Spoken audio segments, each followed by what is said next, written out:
لیکن یاد رکھنا یہ امت مسلمہ یہ محمد رسول اللہ کی امتی ہے. اگر ہم نے انہیں گمراہ ہونے دیا, ہم نے انہیں گمراہ ہونے سے نہیں بچایا, اور اگر یہ جہنم کی آگ میں جلی تو ماں باپ کے ساتھ ساتھ ذمہ داروں کی بھی اور اس چیز کے اوپر روکتھام نہ کرنے والوں کی بھی پکڑ ہوگی.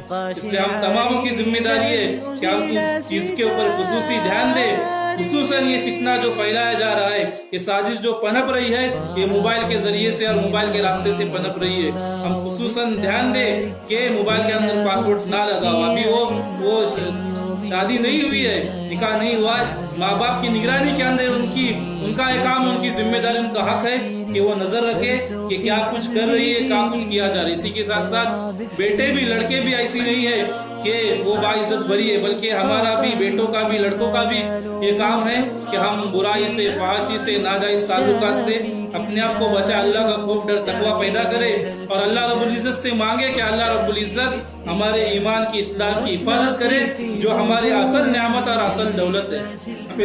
ہمیں دنیا کی ساری دولت, ساری چیزیں, ساری نعمتیں مل جائیں گی, لیکن اگر ہم اسلام سے پھر گئے, ایمان ہمارے دلوں سے نکل گیا تو پھر سراسر نقصان ہی نقصان ہے. اللہ رب العزت ہم تماموں کی, ہمارے نسلوں کی, ہماری بچیوں کی, پورے امت مسلمہ کے لڑکے لڑکیوں کے ایمان کی حفاظت فرمائے اور اسلام کے اوپر عمل کرنے کی توفیق عطا فرمائے.